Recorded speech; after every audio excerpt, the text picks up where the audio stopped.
കർത്താവായ യേശുക്രിസ്തുവിൻ്റെ നാമത്തിൽ നന്ദി.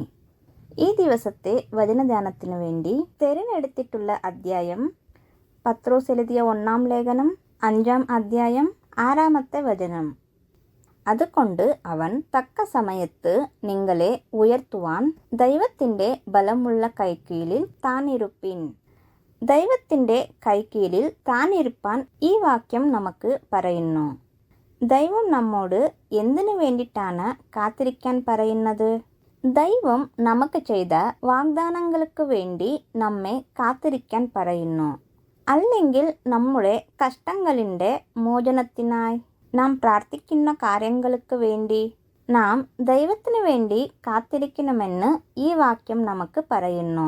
എത്ര സമയം കാത്തിരിക്കണമെന്ന് നമുക്ക് അറിയില്ല. ഏനെങ്കിൽ അത് ദൈവത്തിൻ്റെ കരത്തിലുണ്ട്. അത് ദൈവത്തിൻ്റെ ഇതമാണ്. ദൈവം നമുക്ക് ചെയ്ത വാഗ്ദത്തങ്ങളെ കൃത്യസമയത്ത് നിറവേറ്റും. നമുക്ക് ഒരു അധികാരിയിലിരുന്ന് ഏതെങ്കിലും കാര്യത്തിനു വേണ്ടി ഒരു സൈൻ വേണമെങ്കിലും, ഗവൺമെൻറ്റിലിരുന്ന് ഏതെങ്കിലും കാര്യങ്ങൾ നടക്കണമെങ്കിലും, എക്സാം റിസൾട്ട് വേണമെങ്കിലും നമ്മൾ ആഗ്രഹിക്കുമ്പോൾ അത് നടക്കില്ല. സർക്കാരോ ബന്ധപ്പെട്ട അധികാരികളോ പറയുമ്പോൾ അത് സംഭവിക്കും. അവർ ഒരു സമയം പറഞ്ഞാൽ നമ്മൾ അതിനായി കാത്തിരിക്കും. ചിലപ്പോൾ അവ കൃത്യസമയത്തിൽ സംഭവിക്കും, ചിലപ്പോൾ അല്പം വൈകിയേക്കാം. അത് അധികാരികളുടെ ഇഷ്ടമാണ്. അതുപോലെ തന്നെ നമ്മുടെ ദൈവത്തിനും അവൻ്റെതായ ഒരു സമയമുണ്ട്. നിങ്ങളുടെ ജീവിതത്തിൽ ഏത് സംഭവിക്കണമെങ്കിലും നിങ്ങൾ ഈ ലോകത്തിലേക്ക് വരുന്നതു മുമ്പേ, നിങ്ങളുടെ അമ്മയുടെ ഗർഭപാത്രയിൽ ഉരുവാക്കുന്നതു മുൻപേ എല്ലാത്തിനും ഒരു സമയം നിശ്ചയിച്ചിട്ടുണ്ട്. എന്നാൽ ദൈവം മുൻകൂട്ടി നിങ്ങൾക്ക് പറയും, അതായത് വാഗ്ദാനം ചെയ്യും. ഏനെങ്കിൽ നീ അതിനു വേണ്ടി പ്രിപ്പയർ ആകുവാൻ വേണ്ടി. പ്രിപ്പറേഷൻ ഇല്ലാതെ ഏത് ചെയ്തെങ്കിലും അതിൻ്റെ റിസൾട്ട് അത്ര നല്ലതായിരിക്കില്ല.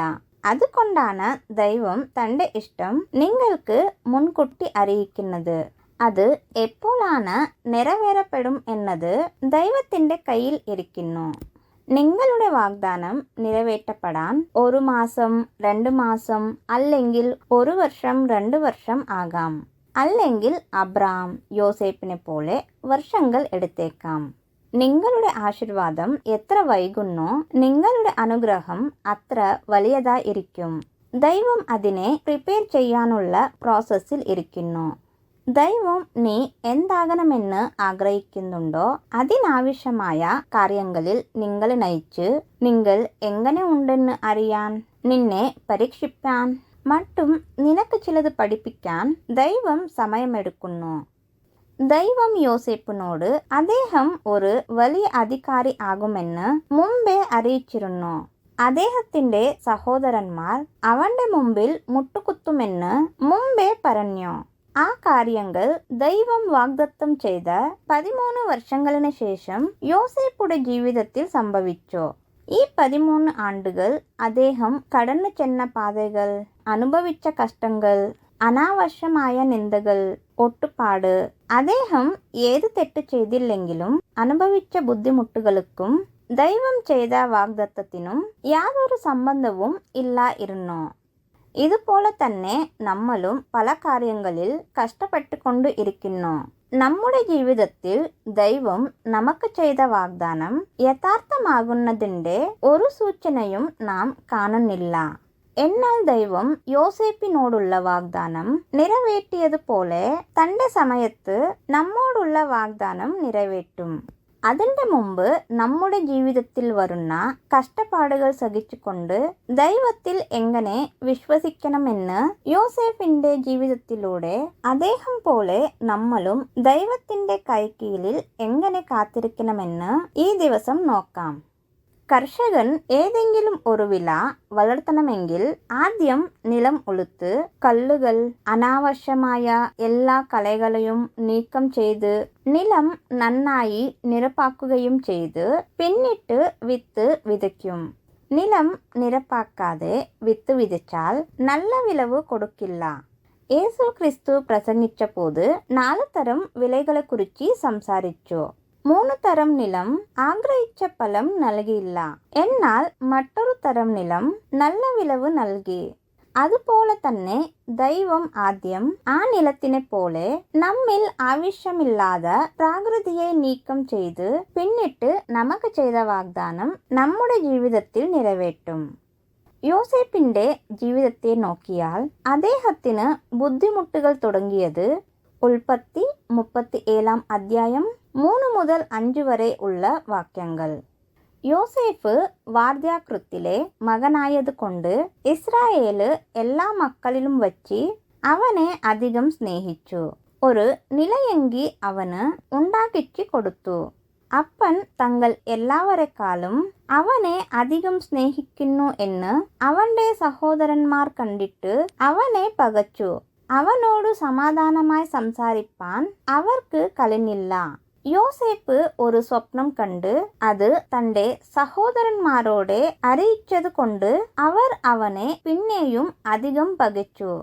യോസേപ്പിന്റെ സഹോദരന്മാർ അവനെ പകച്ചു, വെറുത്തു എന്ന് ഇവിടെ നാം കണ്ടു. എന്തുകൊണ്ടാണ് അവർ അവനെ വെറുത്തത്? യോസേപ്പ് അവരോട് ഏതെങ്കിലും തെറ്റ് ചെയ്തോ? ഇല്ല. അവർക്കുള്ളത് ഏതെങ്കിലും എടുത്തോ? ഇല്ല. പിന്നെ എന്തുകൊണ്ടാണ് അവർ അവനെ വെറുത്തത്? ആദ്യം നോക്കിയാൽ ഒന്നാമത്തെ കാരണം, അവരുടെ പിതാവ് യോസേപ്പിനെ തന്റെ എല്ലാ മക്കളെക്കാളും അധികം സ്നേഹിച്ചു. അദ്ദേഹം അവന് ഒരു മേലങ്കി ഉണ്ടാക്കി കൊടുത്തു. രണ്ടാമത്തെ കാരണം, യോസേപ്പിന് ഉണ്ടായ സ്വപ്നങ്ങളിനു വേണ്ടി അദ്ദേഹത്തിന്റെ സഹോദരന്മാർ അവനെ വെറുത്തു. ഇതിൽ യോസേപ്പിന്റെ തെറ്റ് എന്താണ്? അവന്റെ സഹോദരന്മാർ, ഞങ്ങൾ അവനേക്കാൾ പ്രായമുള്ളവർ, നമ്മൾ വലിയവർകൾ, അവൻ ചെറിയവൻ, എന്നിട്ടും നമ്മുടെ അച്ഛൻ അദ്ദേഹത്തെ കൂടുതൽ സ്നേഹിക്കുന്നു എന്ന് അവനെ ഇങ്ങനെ തന്നെ വിട്ടാൽ നമ്മെ ഭരിക്കുമെന്ന് കരുതി അവർ അനാവശ്യമായ ചിന്തകൾ മനസ്സിൽ സൂക്ഷിച്ചു. അവർ യോസേപ്പിന് അസൂയ കൊണ്ട് വെറുത്തു, പകച്ചു. ആ വെറുപ്പ് നാൾക്ക് നാൾ വളർന്നു വന്നു. എന്നാൽ യോസേപ്പും തന്റെ സഹോദരന്മാരോടൊപ്പം ആടുകളെ മേയ്ക്കാൻ പോകുമായിരുന്നു. മറ്റൊരു വിധത്തിലും യോസേപ്പ് തന്റെ സഹോദരന്മാരിൽ നിന്ന് വ്യത്യസ്തനായിരുന്നില്ല. അദ്ദേഹത്തിന്റെ സഹോദരന്മാരുടെ സ്ഥാനമോ അവരുടെ മേലുള്ള പിതാവിന്റെ സ്നേഹം കുറഞ്ഞില്ല. അവർ അനാവശ്യമായ ചിന്തകൾ മനതിൽ വെച്ച് പുലർത്തി അസൂയ നിമിത്തം യോസേപ്പിനോട് വെറുപ്പ് വളർത്തി. നമ്മുടെ ജീവിതത്തിലും ആരെങ്കിലും വലിയ സ്ഥാനത്തിൽ ഇരിക്കുന്നവർ നമ്മളെ മറ്റുള്ളവരെക്കാൾ കൂടുതൽ സ്നേഹിച്ചാൽ, നമുക്ക് അല്പം ഉയർന്ന സ്ഥാനം നൽകിയാൽ നമ്മുടെ ചുറ്റുമുള്ളവർ നമ്മളെ വെറുക്കാൻ തുടങ്ങിയേക്കാം. ഒരു കാരണവുമില്ലാതെ അവർ നമ്മളെ വെറുക്കാൻ തുടങ്ങും. ഇതുപോലുള്ള സമയത്തിൽ നമ്മൾ അവരിന് വേണ്ടി സങ്കടപ്പെടരുത്. ഞാൻ അവർക്ക് ഏത് ദോഷവും ചെയ്തിട്ടില്ല, പിന്നെ എന്തുകൊണ്ടാണ് അവർ എന്നെ വെറുക്കുന്നത് എന്ന് ചിന്തിക്കരുത്. അത് നിങ്ങളുടെ തെറ്റല്ല, അവരുടെ തെറ്റായ ചിന്തകളാണ്, അവരുടെ തെറ്റായ മനോഭാവമാണ്. ഞാൻ തന്നെ മറ്റുള്ളവരെക്കാൾ അധികമായ സ്ഥാനത്തിൽ ഇരിക്കണമെന്ന മോശമായ ബുദ്ധിയാണ്. ഇക്കാരണത്താൽ കർത്താവായ യേശുക്രിസ്തു, നിങ്ങളിൽ വലിയവനാകാൻ ആഗ്രഹിക്കുന്നവൻ ഏറ്റവും ചെറിയവനായി ഇരിക്കണം എന്ന് ഒരുവർക്കൊരുവർ സേവ ചെയ്യണമെന്ന് പറഞ്ഞ് അദ്ദേഹം നമ്മളെ സ്നേഹിച്ച് നമുക്ക് സേവ ചെയ്ത് കാണിച്ചു. ഞാൻ നിങ്ങളെ സ്നേഹിക്കുന്നത് പോലെ തന്നെ നിങ്ങളും നിങ്ങളുടെ സഹോദരന്മാരെ സ്നേഹിക്കണമെന്ന് പറഞ്ഞു. പക്ഷെ നമ്മൾ എല്ലാവരുടെ മുമ്പിൽ അഭിനയിച്ചുകൊണ്ട് വാക്കുകളിലൂടെ സ്നേഹം പ്രകടിപ്പിക്കുന്നു, എന്നാൽ മനസ്സിൽ വെറുപ്പ് നിറഞ്ഞിരിക്കുന്നു. തന്റെ സഹോദരന്മാർ ഏതെങ്കിലും തെറ്റ് ചെയ്താൽ യോസേപ്പ് പിതാവിനോട് പറയുമായിരുന്നു. അവരുടെ മോശമായ പ്രവൃത്തികൾ വെളിച്ചത്ത് വന്നതിനാൽ അവർ നിന്നെ പകയ്ക്കുന്നു, വെറുക്കുന്നു. നീ അവരോടൊപ്പം തെറ്റ് ചെയ്യാതെ ഇരിക്കുന്നത് കൊണ്ട്, അവർ ചെയ്യുന്ന തെറ്റിന് സപ്പോർട്ട് ചെയ്യാതെ ഇരിക്കുന്നത് കൊണ്ട് അവരുടെ ഗ്രൂപ്പിൽ നിന്ന് നിനക്ക് സെപ്പറേറ്റായി ഇരിക്കേണ്ടി വന്നു. വിഷമിക്കേണ്ട, എല്ലാം കാണുന്ന ദൈവം നിങ്ങളുടെ പ്രവൃത്തികൾക്കനുസരിച്ച് നിങ്ങളെ അനുഗ്രഹിക്കും. പിന്നിട്ട് നോക്കിയാൽ അതേ അധ്യായത്തിന്റെ 18 മുതൽ 20 വരെ ഉള്ള വാക്യങ്ങൾ. അദ്ദേഹത്തിൻ്റെ സഹോദരന്മാരുടെ പക എത്രയോളം വളർന്നു എന്ന് നോക്കിയാൽ യോസേപ്പിനെ കൊല്ലുവാൻ അവർ തീരുമാനിച്ചു. അദ്ദേഹത്തിന് ഉണ്ടായ സ്വപ്നങ്ങൾ നിറവേറ്റപ്പെടാതെ ഇരിക്കാൻ വേണ്ടി തങ്ങളുടെ സഹോദരനെ കൊല്ലുവാൻ പുറപ്പെട്ടു. ഇതേ അധ്യായത്തിൻ്റെ 23-24 വാക്യങ്ങൾ നോക്കിയാൽ അവർ യോസേപ്പിൻ്റെ മേലങ്കി ഊരി അദ്ദേഹത്തിന് വെള്ളമില്ലാത്ത കുഴിയിൽ ഇട്ടു എന്ന് കാണുന്നു. വെള്ളമില്ലാത്ത കുഴി എന്ന് പറഞ്ഞാൽ എന്താണ്? ഒരാൾ അതിലെ വീണാൽ വളരെ നേരം അതിലെ കിടന്നാൽ അവൻ അതിജീവിക്കുമോ? ആ മനുഷ്യൻ ജീവിക്കുമോ ഇല്ലയോ എന്നത് കുഴിയുടെ ആഴം, അതിനടിയുടെ നിലത്തിൻ്റെ തരം, അതിൻ്റെ മേൽ ഡിപ്പെൻഡ് ആകുന്നു. മനുഷ്യനെ അതിൽ എറിഞ്ഞാൽ അവനക്ക് ഏത് തരത്തിലുള്ള കായങ്ങൾ ആകും എന്നത് മറ്റും. അതിൻ്റെ ആഴം കൂടുതലായി എറിഞ്ഞാൽ അത് വളരെ ആഴമുള്ളതാണെങ്കിൽ അവർക്ക് ശ്വസിക്കാൻ പോലും കഴിയില്ല. അവർക്ക് സ്വയമായിട്ട് അതിനെ മറികടക്കാനും കഴിയില്ല. ഇതുപോലെ തന്നെ നമ്മുടെ ജീവിതത്തിൽ കുഴിയെന്ന് പറഞ്ഞാൽ എന്താണ്? നമ്മൾ മാനസികമായി തളർന്നു പോകുന്ന അവസ്ഥയാണ്. നിങ്ങളുടെ സഹോദരനെ കുറിച്ച് നിങ്ങൾ സംസാരിക്കുന്ന വാക്കുകൾ അവരിനെ ആഴമായ കുഴിയിൽ ഇടുന്നത് പോലെ അവർ മാനസികമായി മുറിവേറ്റ് ആ വേദനയിൽ നിന്ന് അവർ പുറത്തു വരാൻ കഴിയാത്ത ഒരു അവസ്ഥയാണ്. അവർ ഇങ്ങനെ കഷ്ടപ്പെടാൻ കാരണം നിങ്ങളാണോ? നീ നിന്റെ വാക്കുകളിലൂടെ ആരെയെങ്കിലും മുറിവേൽപ്പിക്കുന്നുണ്ടോ? നിങ്ങളുടെ വാക്കുകൾ കൊണ്ട് അവർ വേദനിക്കുന്നത് പോലെ സംസാരിക്കുന്നുണ്ടോ? നിന്റെ സഹോദരിമാരുടെ കണ്ണിൽ നിന്ന് കണ്ണീർ വരാൻ കാരണം നിങ്ങളാണോ? സൂക്ഷിക്കുക, ദൈവം എല്ലാം കാണുന്നു. ഒരു ദിവസം നിങ്ങൾ എല്ലാത്തിനും ദൈവത്തോട് കണക്ക് പറയേണ്ടി വരും. നിങ്ങൾ ഏതാണോ വിധിക്കുന്നത് അത് തന്നെ കൊയ്യും. ദൈവത്തിൻ്റെ വാഗ്ദത്തം ആരുടെ മുകിലെങ്കിലും ഉണ്ടെങ്കിൽ അവരിന് ഏത് കുഴിയിൽ ഇട്ടാലും ദൈവം അവരെ ഉയർത്തി താൻ ചെയ്ത വാഗ്ദത്തം നിറവേറ്റും. പിന്നിട്ട് നോക്കിയാൽ ഇതേ അധ്യായത്തിൻ്റെ 28 വാക്യം. മീദ്യാന്യ കച്ചവടക്കാർ കടന്നു പോകുമ്പോൾ അവർ യോസേപ്പിന് കുഴിയിൽ നിന്ന് വലിച്ചു കയറ്റി ഇസ്മായേല്യർക്ക് 20 വെള്ളിക്കാശിന് വിറ്റു. അവർ യോസേപ്പിനെ മിസ്രൈമിലേക്ക് കൊണ്ടുപോയി. യോസേപ്പിന് മീദ്യാന്യർക്ക് വിറ്റു എന്ന് ഈ വാക്യത്തിൽ നമ്മൾ കണ്ടു. എന്തിനാണ് വിറ്റത്? യോസേപ്പിനെ കൊന്ന് അദ്ദേഹത്തിൻ്റെ സ്വപ്നങ്ങൾ നിറവേറ്റപ്പെടാതെ ഇരിക്കാൻ കരുതി. പക്ഷേ അവനെ കൊല്ലുന്നത് പാപമാണ്. അവനെ വിദേശീയർക്ക് വിൽക്കുന്നത് അവന്റെ സ്വപ്നങ്ങൾ നിറവേറുന്നില്ല എന്ന് കരുതി അവർ ദൈവഹിതത്തിന് വിരോധമായി ചെന്ന് യോസേപ്പിനെ വിറ്റു. തങ്ങളുടെ സഹോദരനെ കൊല്ലുന്നതിന് പകരം വിട്ടാൽ അത് പാപമല്ലെന്ന് അവർ കരുതി. പാപം ചെറിയതായെങ്കിലും വലിയതായെങ്കിലും ദൈവത്തിന്റെ ദൃഷ്ടിയിൽ അത് പാപം തന്നെയാണ്. യോസേപ്പിനെ അദ്ദേഹത്തിന്റെ സഹോദരന്മാർ വിറ്റതുപോലെ നിങ്ങളും നിങ്ങളുടെ സഹോദരന്മാരെ വിൽക്കുകയാണോ?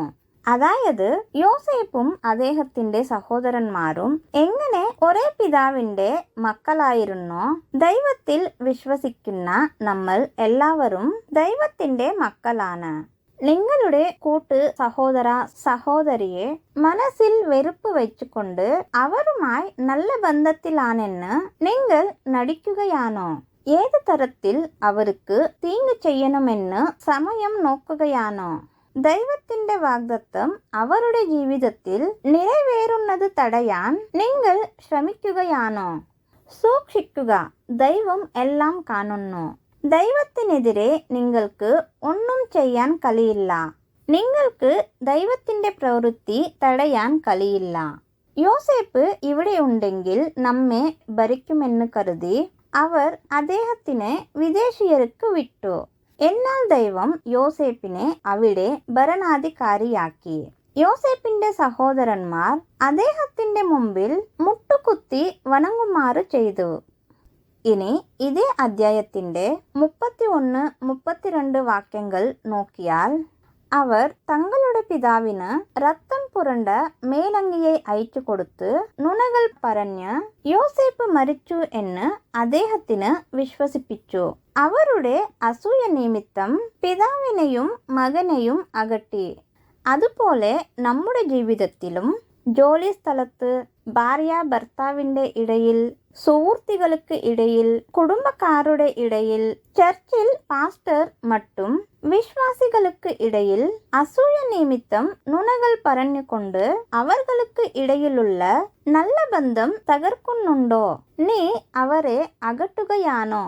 സൂക്ഷിക്കുക, ദൈവം എല്ലാം കാണുന്നു. നിങ്ങൾ എന്താണ് വിതയ്ക്കുന്നത് അത് തന്നെ കൊയ്യും. എന്നിട്ട് ദൈവം നിങ്ങളെ ഇപ്പോൾ ശിക്ഷിക്കാത്തതിൻ്റെ കാരണം നിങ്ങളുടെ തെറ്റായ പ്രവൃത്തികളെ തിരുത്തിക്കൊള്ളാൻ ദൈവം നിങ്ങൾക്ക് സമയം നൽകുന്നു. ദൈവം നിങ്ങളെ ശിക്ഷിക്കാൻ ആഗ്രഹിക്കുന്നില്ല. ഹേബേലിനെ കൊന്ന് കയീന് എങ്ങനെയാണ് മാതാപിതാക്കളിൽ നിന്ന് വേർപിരിഞ്ഞതുപോലെ നിങ്ങളെയും നിങ്ങളുടെ സഹോദരനെയും നഷ്ടപ്പെടാൻ ദൈവം ആഗ്രഹിക്കുന്നില്ല. നിങ്ങളുടെ തെറ്റുകൾ തിരുത്തിക്കൊള്ളണമെന്ന് ദൈവം ആഗ്രഹിക്കുന്നു.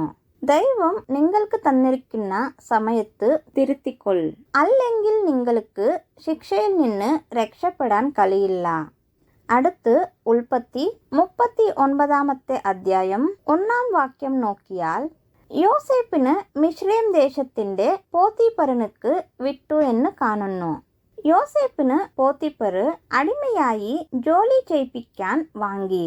പക്ഷേ ദൈവം യോസേപ്പിന്റെ കൂടെ ഉണ്ടായിരുന്നത് കൊണ്ട് അവനക്ക് ഉണ്ടായിരുന്നതൊക്കെയും അനുഗ്രഹിക്കപ്പെട്ടു എന്ന് പോത്തിഫർ കണ്ടിട്ട് യോസേപ്പിനെ തന്റെ മുഴുവൻ വീട്ടിലും അധികാരിയാക്കി.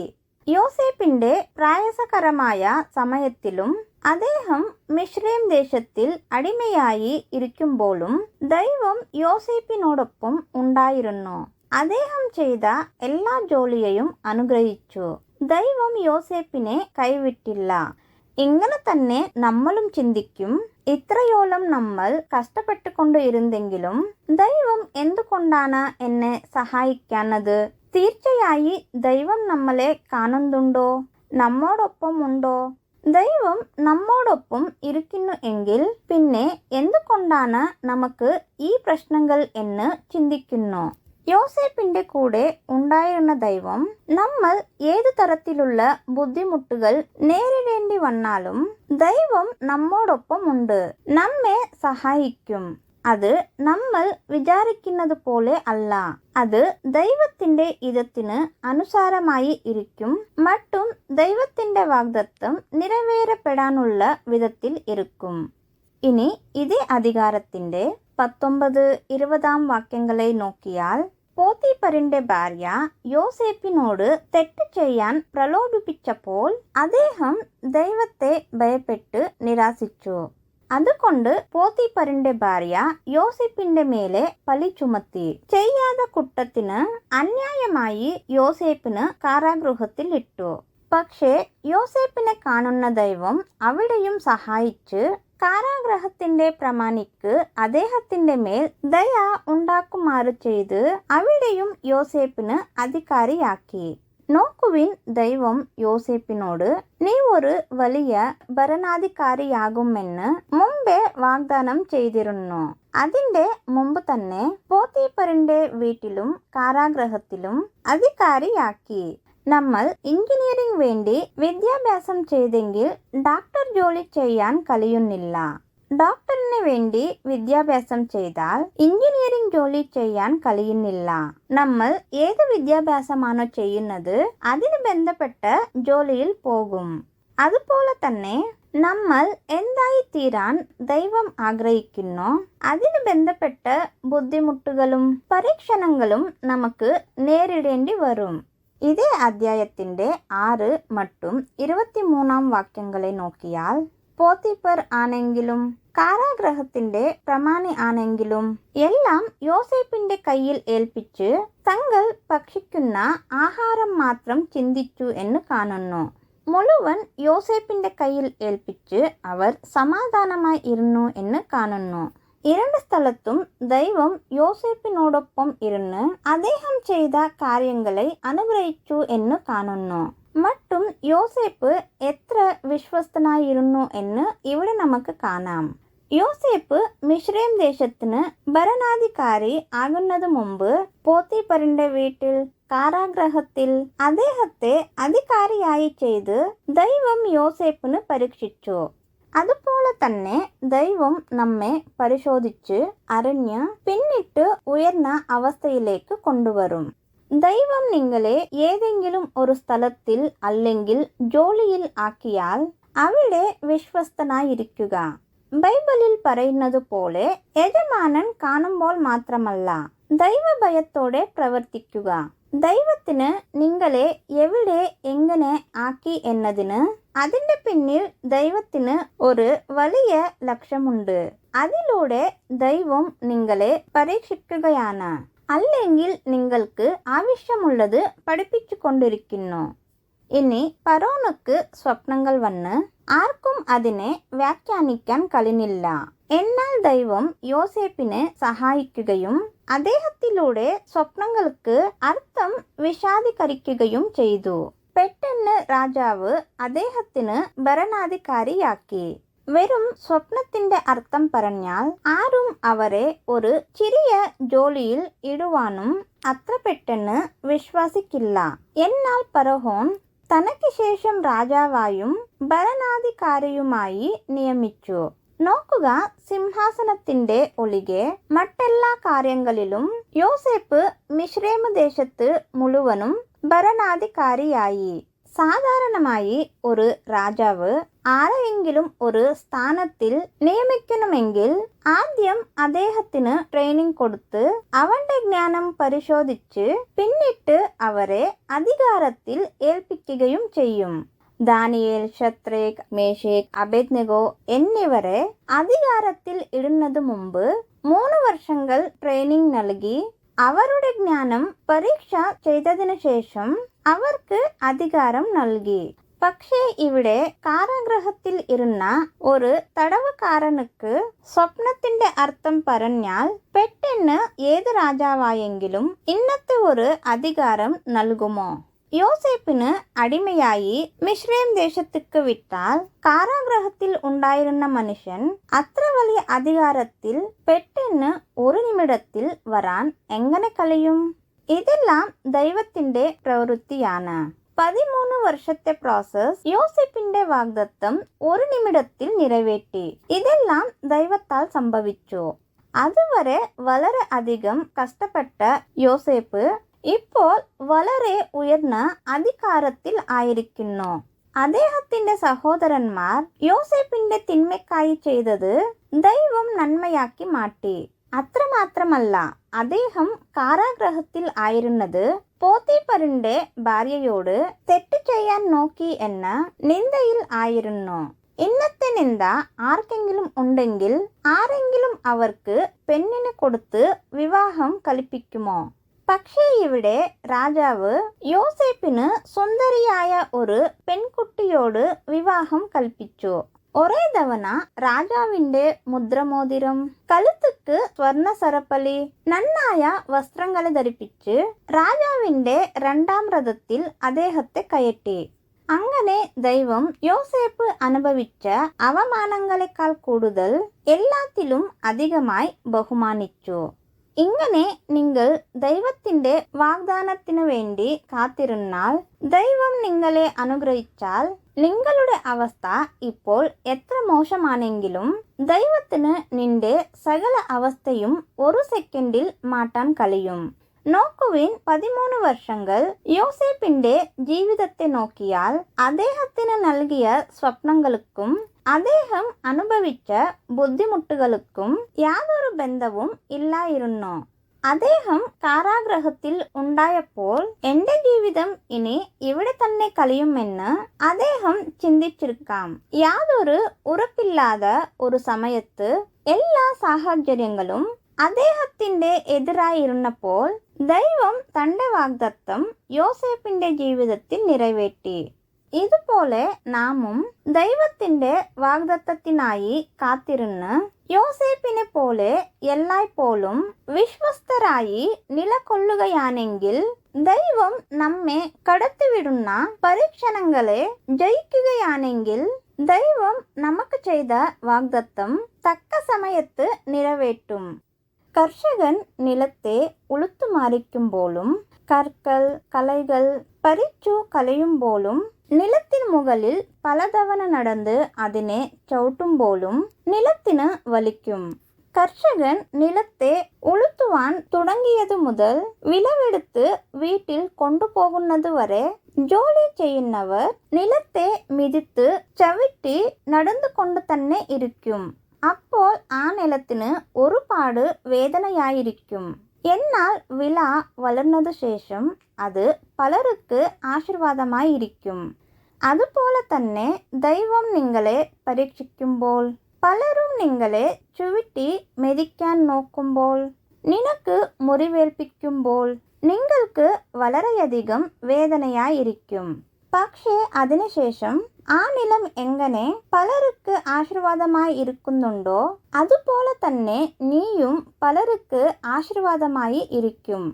യോസേപ്പിന് അവരുടെ സഹോദരന്മാർ പകച്ച് വെറുത്ത് മിസ്രൈം ദേശത്തിற்கு വിട്ടത് ദൈവത്തിന്റെ ഇതമല്ല, അത് അവരുടെ അസൂയയും അവരുടെ ദുഷ്ട ബുദ്ധിയുമാണ്. യോസേപ്പ് അവരോട് ക്ഷമിച്ചു. നമുക്ക് തെറ്റ് ചെയ്തവരോട് ക്ഷമിക്കാൻ ദൈവം പറഞ്ഞിട്ടുണ്ട്. എന്നാൽ ദൈവം എല്ലാത്തിനും കണക്ക് ചോദിക്കും. ഒരു പക്ഷേ താങ്കളും യോസേപ്പിന്റെ സഹോദരന്മാർ പോലെ യാണെങ്കിൽ നിങ്ങൾ ചെയ്യുന്ന എല്ലാ തെറ്റായ കാര്യങ്ങൾക്കും ദൈവം നിങ്ങളോട് കണക്ക് ചോദിക്കും. ഇപ്പോൾ ദൈവം ചുമ്മാ ഇരിക്കാം. എന്നാൽ ഒരു ദിവസം ന്യായാധിപതിയായി നിങ്ങളുടെ പ്രവൃത്തികൾക്ക് അനുയോജ്യമായ ശിക്ഷ നൽകും. ഒരു പക്ഷേ താങ്കൾ യോസേപ്പിനെ പോലെ കഷ്ടപ്പെടുന്നുണ്ടോ? നിങ്ങളെ ബഹുമാനിക്കാനുള്ള സമയം വരുന്നു. വിശ്വസ്തനായിരിക്കാം. മറ്റൊരു തരം നിലമുണ്ട്. അതിനെ ആരും ഉളുത്തുന്നില്ല, അതിൽ ആരും കളകൾ പറിക്കുന്നില്ല. അതിന്റെ മുകളിൽ പലതവണ നടന്ന് അതിനെ ചവിട്ടുന്നില്ല. അതിനെ ആരും സമം ചെയ്യുന്നില്ല. ആ നിലത്തിന് ഏതു തരമായ വേദനയും ആകുന്നില്ല. പക്ഷേ ആ നിലം ആർക്കും ഒരു തരത്തിലും പ്രയോജനപ്പെടുന്നില്ല. ആ നിലം ആർക്കും ആശീർവാദമായി മാറുന്നില്ല. ഇതുപോലെ തന്നെ നമ്മളും എന്തുകൊണ്ടാണ് എനിക്ക് മാത്രം ഇത്ര ബുദ്ധിമുട്ടുകൾ? അവർക്ക് ഏതു തരമായ ബുദ്ധിമുട്ടുകളുമില്ല. അവർ വളരെ അധികം സന്തോഷമായി ഇരിക്കുന്നല്ലോ എന്ന് ചിന്തിക്കും. ചിലപ്പോൾ അവർ നമ്മളെ കളിയാക്കുകയും ചെയ്ത് നിങ്ങൾ ദൈവഹിതം പിന്തുടരുകയാണെങ്കിൽ എന്തിനാണ് നിങ്ങൾക്ക് ഇത്ര പ്രശ്നങ്ങൾ? ഞങ്ങൾക്ക് യാതൊരു പ്രശ്നങ്ങളും ഇല്ലല്ലോ എന്ന് പറയും. അത്തരം ആളുകൾ പുൽ അല്ലെങ്കിൽ ആവശ്യമില്ലാതെ കളകൾ വളരുന്ന നിലം പോലെയായിരിക്കും. ആ നിലം ചിലർക്ക് നടക്കുവാനുള്ള വഴിയായിരിക്കാം, അല്ലെങ്കിൽ പശുക്കൾ മേയാനുള്ള സ്ഥലമായിരിക്കാം. അത്ര തന്നെ. അതായത് അത്തരമായ ആളുകൾ ചെറിയ ചെറിയ ജോലിക്ക് വരും. അത്ര തന്നെ. അല്ലെങ്കിൽ അവർ യോസേപ്പിന്റെ സഹോദരന്മാരെ പോലെ അവർക്ക് വേണ്ടി അവരുടെ വീട്ടുകാർക്ക് വേണ്ടി ജീവിക്കും. അവർ മറ്റവർക്ക് പ്രയോജനപ്പെടുന്നില്ല. ദൈവം നിങ്ങൾക്ക് നൽകിയ വാഗ്ദാനത്തിൽ നിങ്ങളുടെ കണ്ണുകൾ പതിപ്പിക്കുക. നിങ്ങളുടെ മുമ്പേ വരുന്ന എല്ലാ ബുദ്ധിമുട്ടുകളെയും നിന്ദകളെയും പരിഹാസങ്ങളെയും ദൈവത്തിന്റെ കൈകളിൽ ഏൽപ്പിക്കുക. ദൈവത്തിനായി ക്ഷമയോട് കാത്തിരിക്കുക. ദൈവം തക്ക സമയത്തിൽ നിങ്ങളെ ഉയർത്തും. വൈകിയാണെങ്കിലും ദൈവം നമുക്ക് ചെയ്ത വാഗ്ദാനങ്ങൾ തീർച്ചയായി നിറവേറ്റും. ഈ വാക്കുകളിലൂടെ ദൈവം എല്ലാവരെയും അനുഗ്രഹിക്കട്ടെ. ആമേൻ.